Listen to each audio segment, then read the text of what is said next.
ఇక phone tapping కేసులో Sajjanar chief గా సిట్ నలుగురు ఐపీఎస్లు సహా 9 మంది సభ్యులు ఉత్తర్వులు జారీ చేసిన DGP Shivadhar Reddy professional investigation చేసి పటిష్టమైన షార్ట్ షీట్ దాఖలు చేయాలని ఆదేశం ఇచ్చిరంట. సంచలనం సృష్టించిన ఫోన్ ట్యాపింగ్ కేసులో కీలక పరిణామం చోటు చేసుకుంది. సమగ్ర దర్యాప్తు జరిపేందుకు హైదరాబాద్ పోలీస్ కమిషనర్ సజ్జనార్ నేతృత్వంలో స్పెషల్ ఇన్వెస్టిగేషన్ టీం ఏర్పాటు చేస్తూ డీజీపీ శివధర్ రెడ్డి గురువారం ఉత్తర్వులు జారీ చేశారు.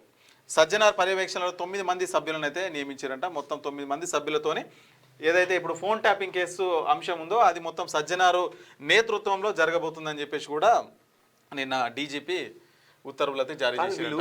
2 ఏళ్ళు అవుతుంది అధికారంలోకి వచ్చి ఫోన్ ట్యాపింగ్ కేసులో కనీసం వీళ్ళు దొంగలు అని కూడా చెప్పలేకపోతున్నారు.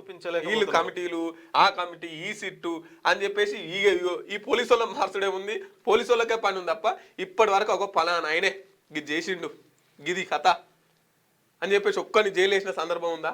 లేదు. ఒక్కరిని అరెస్ట్ చేసిన సందర్భం ఉందా? ఏది లేదు. 2 సంవత్సరాలు కాలయాపన చేసిరు. 2 సంవత్సరాలు ఫోన్ ట్యాపింగ్ అంటారు, ఈ ఫార్ములా రేసింగ్ అంటారు, తర్వాత కాళేశ్వరం కేసు అంటారు. ఇవన్నీ విచారణలే. 5 ఏళ్ళు విచారణ జరుపుతారా?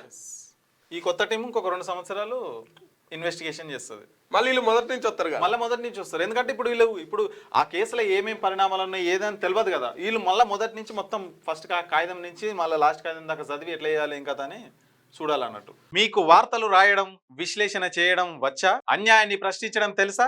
ఇంకెందుకు ఆలస్యం? క్యూ న్యూస్ మిమ్మల్ని ఆహ్వానిస్తుంది. ఉమ్మడి ఆదిలాబాద్, వరంగల్, కరీంనగర్, నిజామాబాద్, ఖమ్మం, మెదక్, రంగారెడ్డి, హైదరాబాద్, మహబూబ్ నగర్ జిల్లాలకు రిపోర్టర్స్ కావాలను సంప్రదించవలసిన ఫోన్ నెంబర్ 8688926084.